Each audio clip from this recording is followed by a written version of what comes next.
I'm David Plazas, the Opinion and Engagement Editor for the Tennessean, and today I'm having a conversation with our reporters Stacy Barchinger and Tony Gonzalez about the Vanderbilt rape trial. The verdict was held out yesterday, and we're going to have an informal conversation here about how they covered it, and also a little bit about those details, those inside details for the public and for our subscribers. So good morning.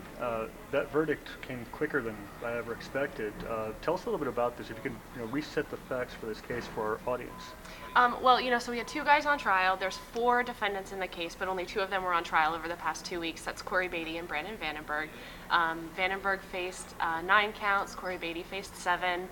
Guilty verdicts on all of them, although the jury did do what's called a lesser included charge. It's just like a less severe count on one of the aggravated rape counts. They came back with a guilty verdict on attempted aggravated rape instead of aggravated rape. The verdict took about 3 hours, just a little more than 3 hours to reach. It was announced in about 4 minutes, and as you can imagine, that was a very emotional time in the courtroom. People exclaimed, and the two defendants were taken immediately into custody. You were covering this case on a daily basis, and Tony, you were tweeting about it, so tell us a little bit about the public reaction to this coverage. That's right. Well, there was a lot of attention on this, especially in that last moment. It was about 4:40 yesterday afternoon, kind of late in the day, and I don't think a lot of people were expecting the verdict yesterday. But once we heard that it was coming, I think everybody was watching.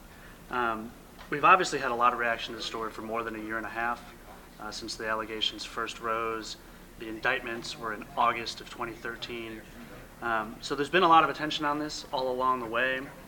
I think as more details have come out, and especially at trial, we had essentially 11 days of testimony, photo and video evidence. The more people learned about this case, the more they realized maybe how serious it was. So how is this case different from others perhaps that have been covered or trials that have been held here?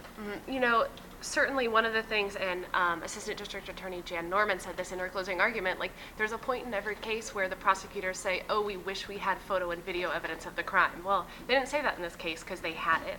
I mean, those photos and videos that they recovered from the ex-players' phones were huge in this case. So that they certainly had that going for the prosecution's case. And then also just the attention. This is one of the biggest, probably most high-profile trials in decades. I mean, and it's a big trial for Nashville, but it's also a big trial nationally.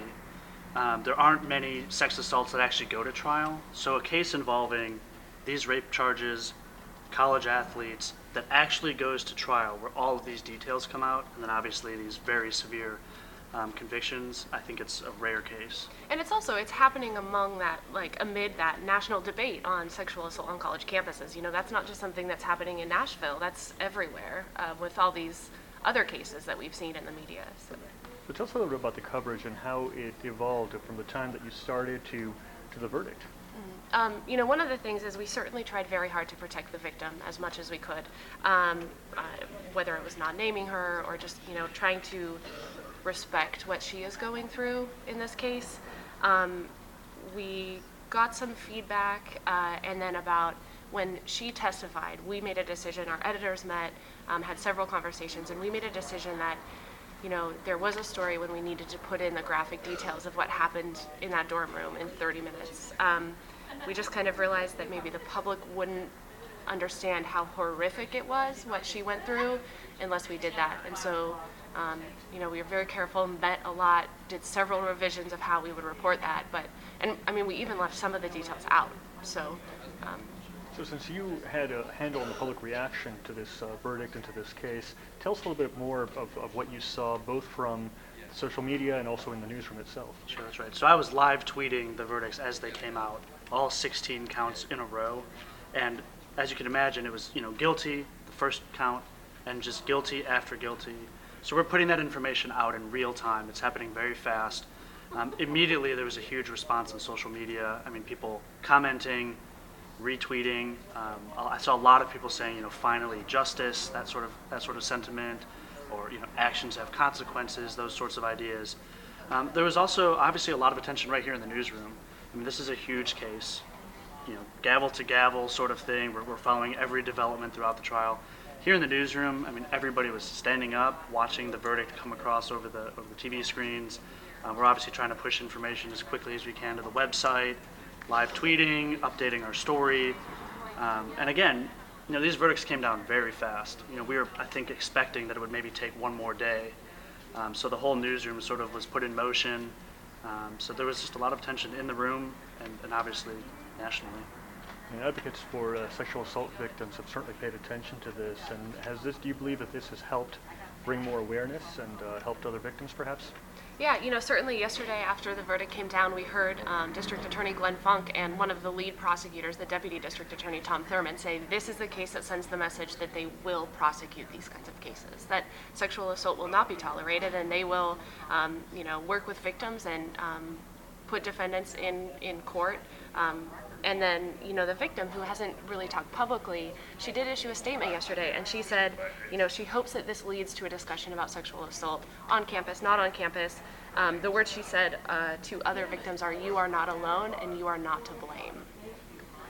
I think that was extremely powerful. And you're right, there are a lot of sexual assault prevention and advocacy and counseling groups that have been watching this case closely. They've been publishing stories about it. They've been tweeting as well. So there are some resources out there, and I think they're hoping to sort of be in position. A lot of times these high-profile cases encourage other people to come forward. Again, the vast majority of sexual assaults are never reported, or they don't lead to maybe prosecution, that sort of thing. It can be hard for someone to come forward. So these groups are encouraging victims to come forward and get some assistance. We actually do have the phone number for the Nashville Sexual Assault Center. I'll just read it out. It's 800-879-1999. Again, that's the Sexual Assault Center here in Nashville. They'll take calls 24 hours a day, and that number is 800-879-1999. Well, Tony and Stacey, thank you so much, and thank you to our viewers at the Tennessean.